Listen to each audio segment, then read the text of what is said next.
So, the last few months have been unprecedented and challenging for humanity as we grapple with the most severe pandemic, COVID 19. It will trigger a tipping point that will result in more aggressive digital transformation plans for insurance industry. So we have with us Vikram R. Chauhan, who is the head enterprise and government business in Intel India, to deliver his presentation virtually with us, highlighting digitalization and how it is accelerating insurance industry. Over to you.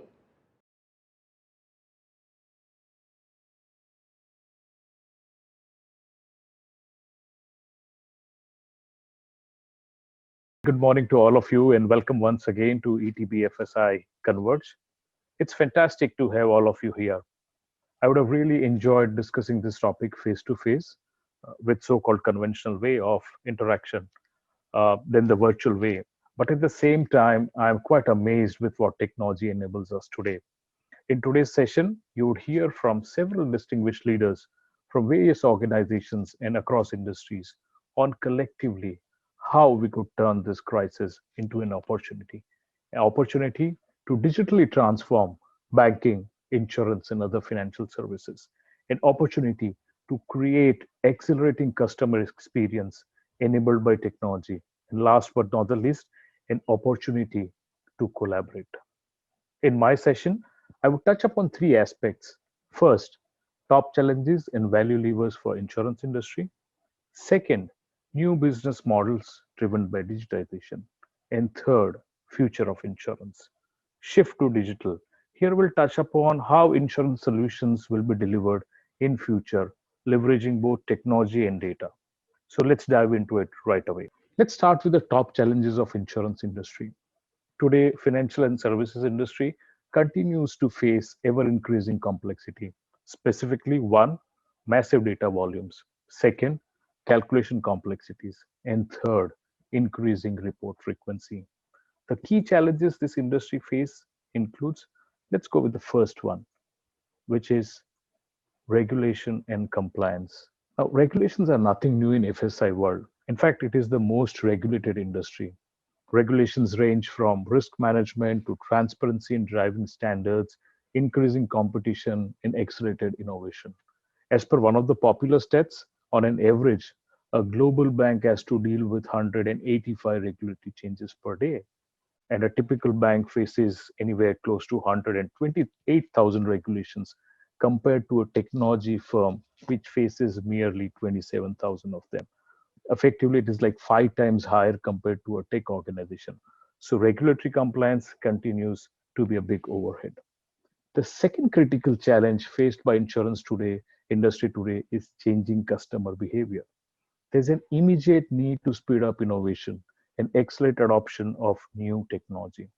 Also, there's need to merge channels across digital and physical to create an efficient, frictionless, and secure omni-channel experience. They not only need to attract new customers, but also retain and grow the existing customers as they demand not only more transparency, but also speed and value.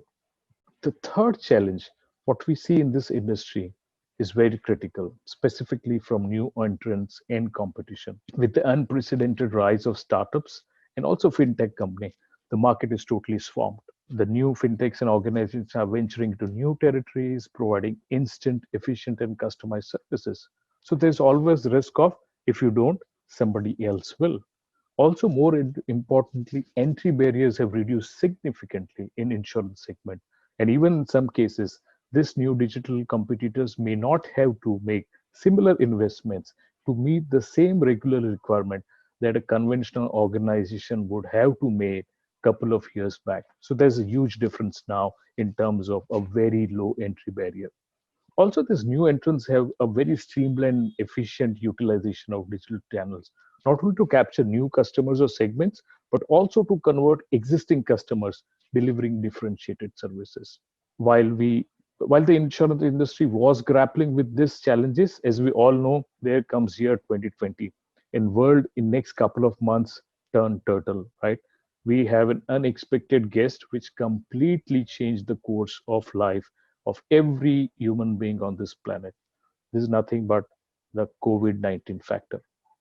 Now, due to lockdown and a lot of limited mobility, industries and customers across the globe have rapidly adopted digital channels, especially in financial services.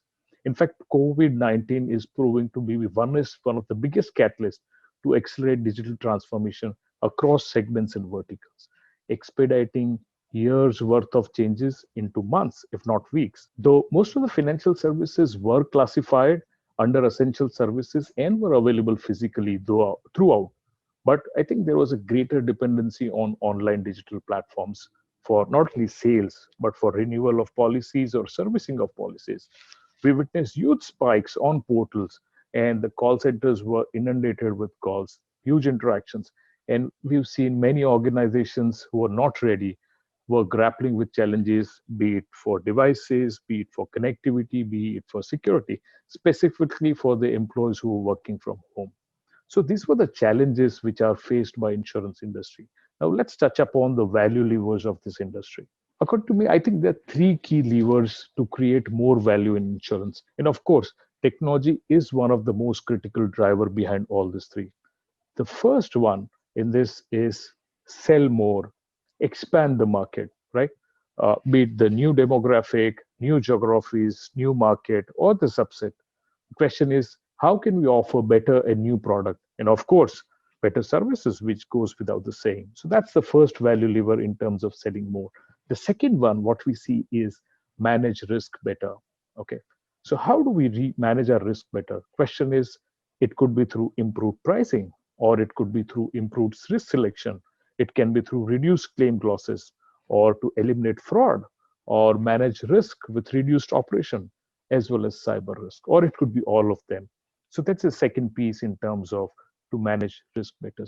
And third, of course, which is ubiquitous across, is cost less to operate, reduce expenses. We are going to see huge reduction in capex expenses which are going to be there, but on the same side people will continue to invest on r&d and new innovations to happen.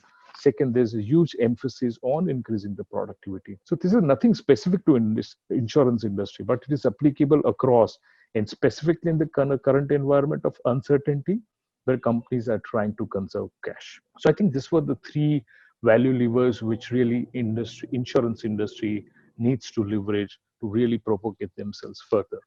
Now, let's shift gears and dwell into which new business models are evolving and what is their pace of digital adoption. So, if you look at these new business models, they are primarily driven by digitization.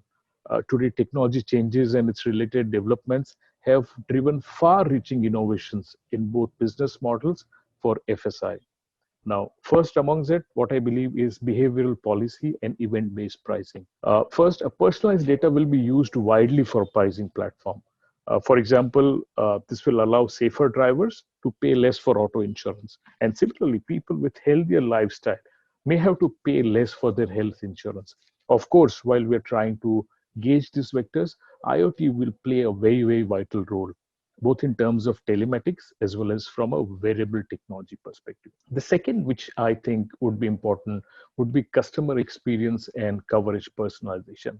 AI will really enable seamless automated buying experience, either using chatbots or voice bots, which are capable of pulling out customer data, be it like geographic location, his social data, his preferences for personal interaction, etc.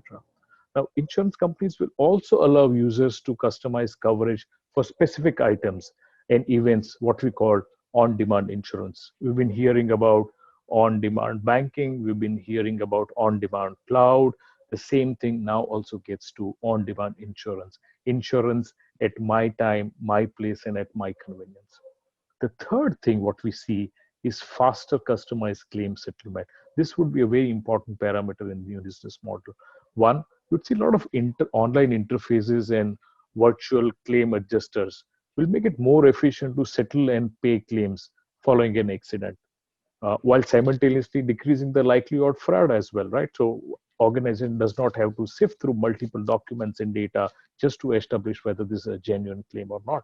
In fact, we already have a couple of deployments in India which are based on artificial intelligence, and it leverages AI completely for the faster claim settlement. So those are the three business models that we think would be driven by digitization.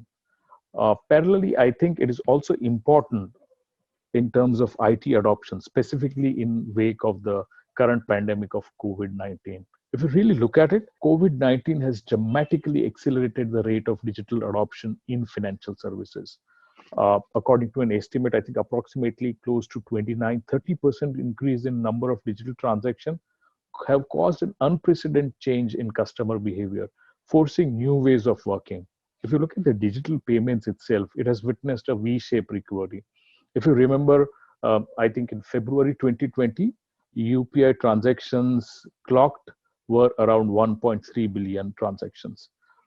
Come March, April, May, due to lockdown and then economy completely at halt, it started recovering in June, and by July, I think we have reached around 1.5 billion transactions and are growing. So that's a complete V-shaped recovery that we see in UPI transactions. Similarly, I think there has been an acceleration towards digital and contactless payments as well, with 15% of digital transactions coming from contactless cards, utilizing newer technologies like NFC, which is near field communication, or QR code based approvals, right? So as consumers shift a greater share of their purchase online or business, either by choice or by necessity. The industry is also seeing a rise in IT spending.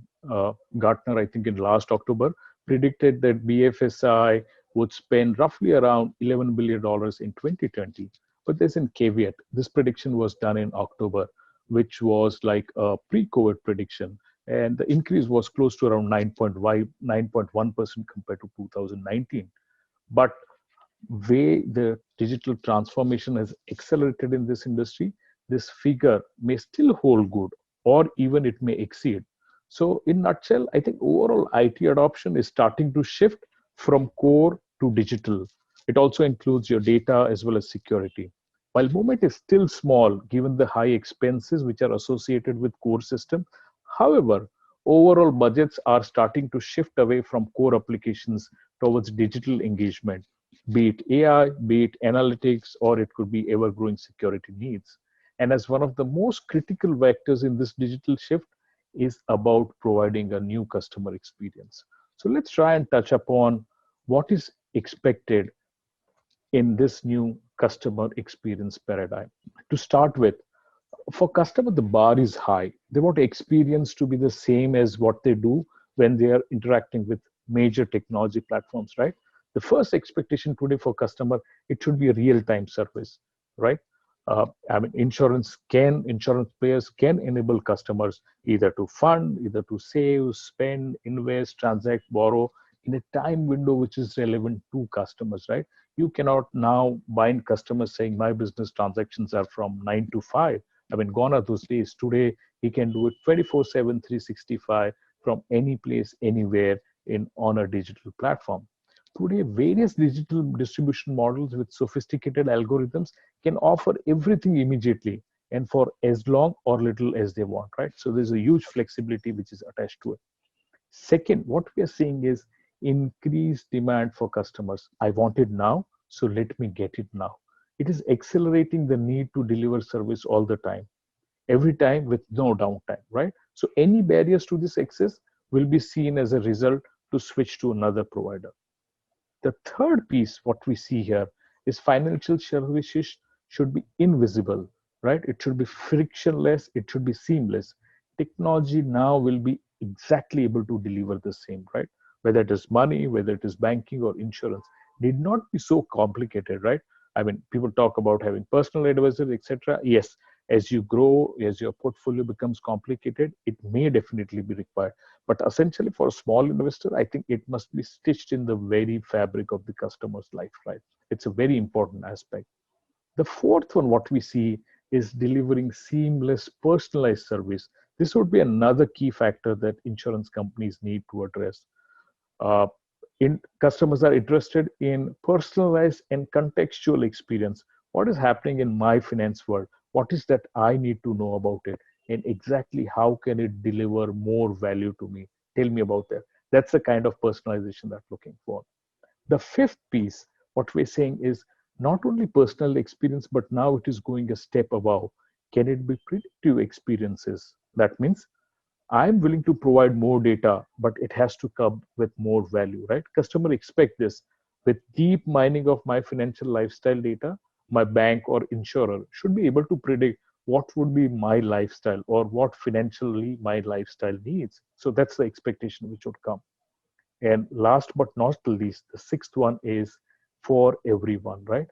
Whether it is the insured, the underinsured, or the uninsured part. Digital allows lower cost structure and also helps to expand services to the newer parts of the population. So if you ask me, this is the most important aspect. The shift to digital is about delivering experiences and not the products.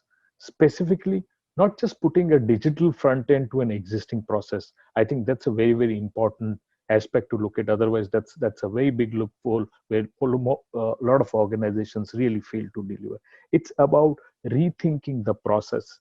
It's about reimagining how insurance services are delivered, leveraging tech and data. Insurance organizations that would really excel at digitization will see outsized gains, right? Be it customer satisfaction, be it revenue, be it efficiency or productivity, as we speak of. And digitization definitely builds the foundation for transformation, entailing utilizations of data assets. So now let's analyze how cutting edge technologies like cloud and AI will drive digital disruptions in near future. So according to me, these are going to be the future of insurance and the digital disruptions. Now, these are divided into four different vectors which are there. First, if we start as data analytics, AI and cloud has become more deeply integrated in the FSI organizations, and they would have to rethink on positioning themselves to respond to changing business landscape.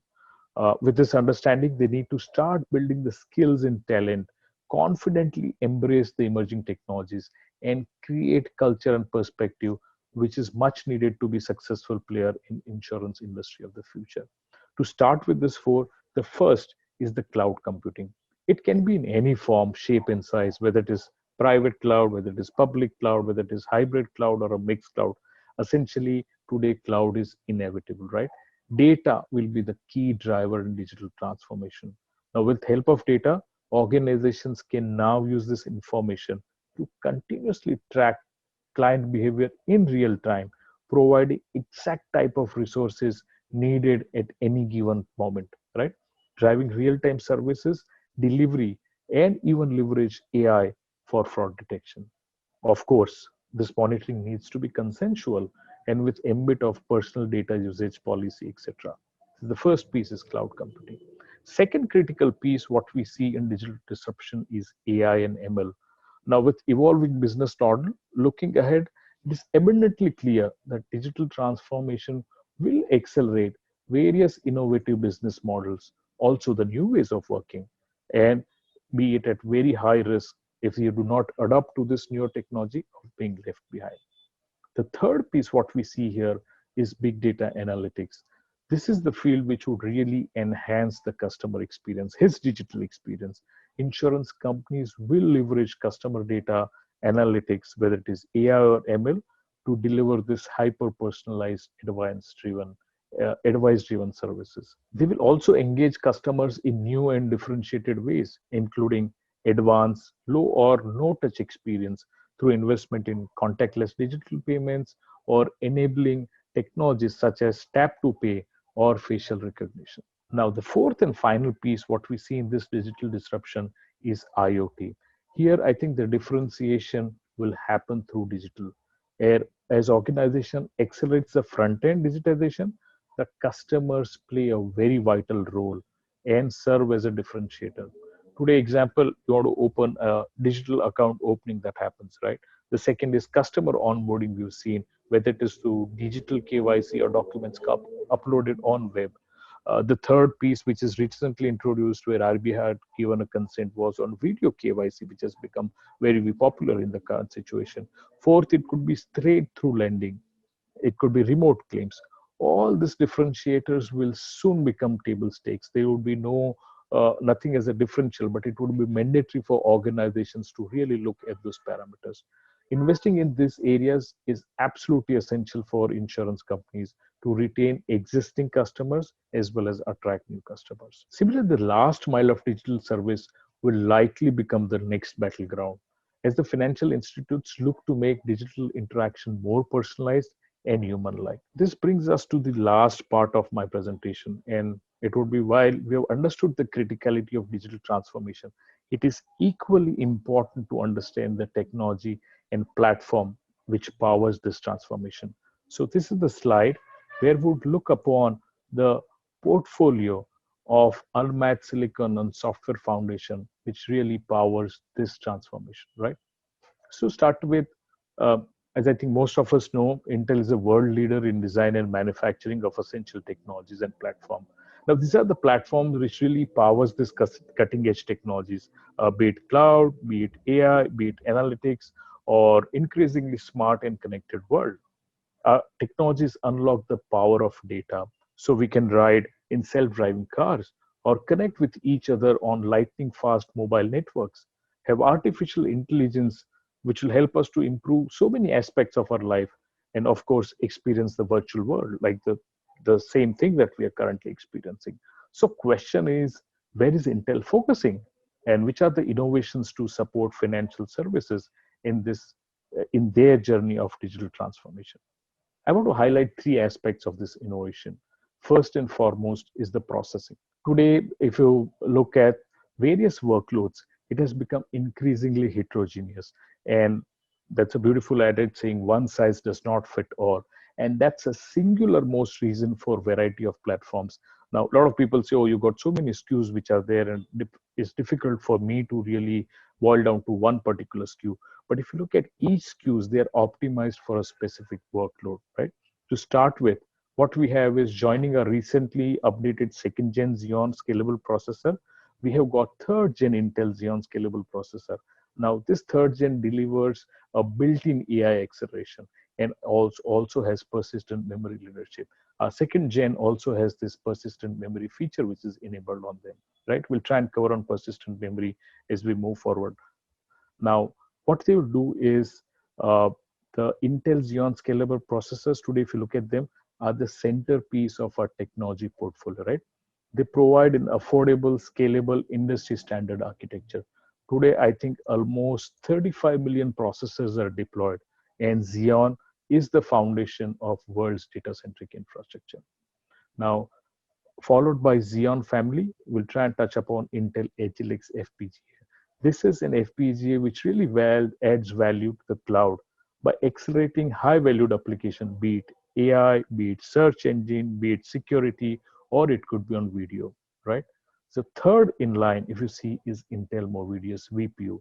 VPU is vision processing units. This really enables the demanding computer vision and edge AI workload with very high efficiency, right? Today, VPU technology enables intelligent cameras. It also enables edge servers and AI appliances with its deep neural network, right? And also computer vision, which really enhances or increases the performance of these applications, specifically in areas like visual retail, security, safety, and industry automation. Last but not the least is Intel Atom family, and this is specifically positioned for low powered edge applications. So this was the family portfolio for processing. Let me try and touch upon the storage innovations. Today, if you see, most of the critical applications are moving towards in-memory architecture, and memory is becoming more significant than ever, right? However, historically, memory and storage products have been limited by density, performance, and cost. We have always associated our conventional memory or RAM, what we call, to volatility or data loss. So when there's a loss of power, obviously the data is volatile and is no longer available. Apart from that, there are limitations in terms of capacity, and also not to mention that they continue to be expensive. Now, in wake of this, what we have come out is with a very innovative product called Intel Optane Persistent Memory. Now, Intel Optane Persistent Memory really provides a persistent data, right? And it fills this gap affordably, expanding not only memory capacity, but also adds low latency access to persistent data. Now, this is a combination of best of memory and storage traits into one single transformative product, right? Intel DC persistent memory also helps business fuel new innovation, crunch more data, and crush more decisions while lowering the overall TC. Keep your data secure with automatic hardware level encryption. It is an innovative memory technology that delivers a unique combination of affordable large capacity and support for data persistence. So it is very important. This provides a data persistence to your application, to your data, right? Apart from the lower overall TCO, it is also highly optimized for various enterprise workloads, be it virtualization, be it in-memory database, be it hyperconverged infrastructure, ERP, etc. The third piece of this portfolio is the software part. Last, but certainly not the least, is our software and solution offerings. We are making significant progress on One API efforts. Developers can now begin preparing their code via Intel One API Dev Cloud. One of the fantastic value adds we have seen here is Intel distribution of OpenWindow Toolkit.